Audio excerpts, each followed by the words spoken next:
Meeting या onboarding जब भी चलता है, इस विषय में क्या होता है कि ऊपर नीचे लंच का टाइमिंग हो जाता है। तो ऐसे में आप अपनी चीज पे मत अड़ो, नहीं मेरे को 1 बजे बताया गया तो मैं 1 बजे ही खाऊंगा, कुछ भी हो जाए, ऐसा आपको नहीं करना है। जैसे हम सारी चीजें फॉलो करते हैं, कई बार हमारी शिफ्ट 3 बजे खत्म हो जाती है, लेकिन हमें 4 बजे घर जाना पड़ता है। क्यों?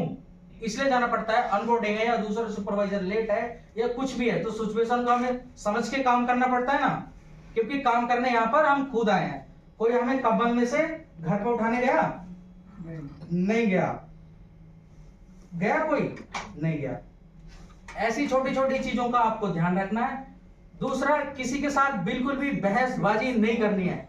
आपको जो काम नहीं आ रहा है वो काम आप अपने पुरानी टीम से पूछो, वो भी नहीं बता पा रहे हैं, आप अपने सुपरवाइजर को तुरंत बताओ, ठीक है। दूसरा, किसी भी चीज का कहीं पर भी वॉशरूम में, फ्लोर पे, ट्रेनिंग रूम में, मीटिंग रूम में, कहीं पे कोई भी सामान टूटा हुआ फूटा हुआ देखो तो आप क्या करोगे?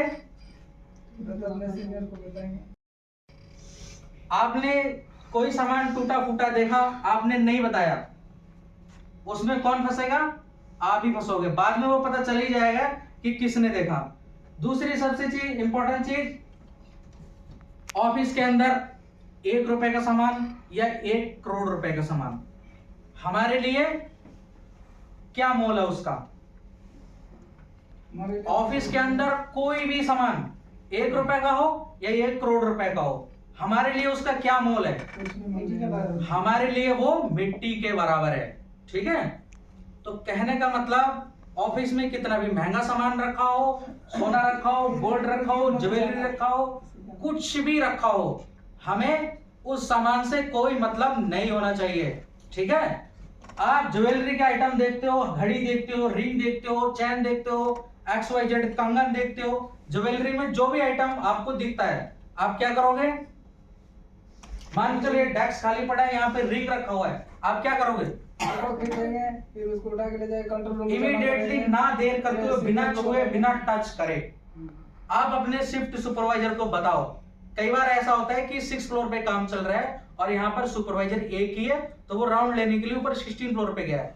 ऐसी सिचुएशन में आपको ये नहीं करना है थोड़ा पहन के चेक करके मैं रख दूं, उसके बाद फिर सुपरवाइजर को बताऊं, आपको ये नहीं करना है, ठीक है। आपको तुरंत इमीडिएटली उस सामान को बिना टच करे किसको बताना है?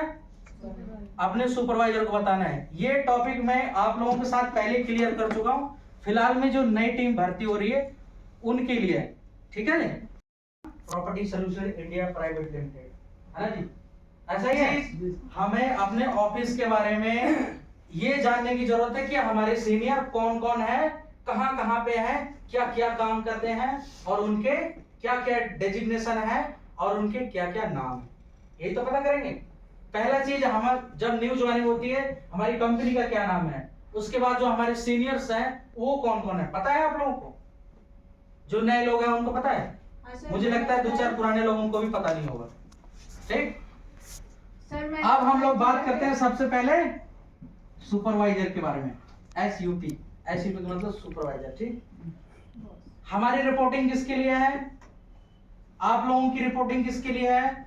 रिपोर्टिंग मतलब खबर देना, खबर मतलब जानकारी देना, जानकारी मतलब इंफॉर्मेशन देना, ऐसा ही होता है।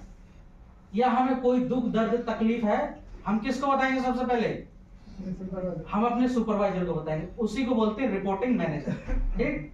तो आप लोगों के रिपोर्टिंग मैनेजर एक नहीं है, आप लोगों के रिपोर्टिंग मैनेजर तमाम है। इंपॉर्टेंट क्या है? इंपॉर्टेंट यह है कि आपकी शिफ्ट में आपका रिपोर्टिंग मैनेजर कौन है, इंपॉर्टेंट ये है। इंपॉर्टेंट ये नहीं है कि आपके 6, 7, 8 सुपरवाइजर हैं, इंपॉर्टेंट ये नहीं है। इंपॉर्टेंट वो है कि आपकी शिफ्ट में आपका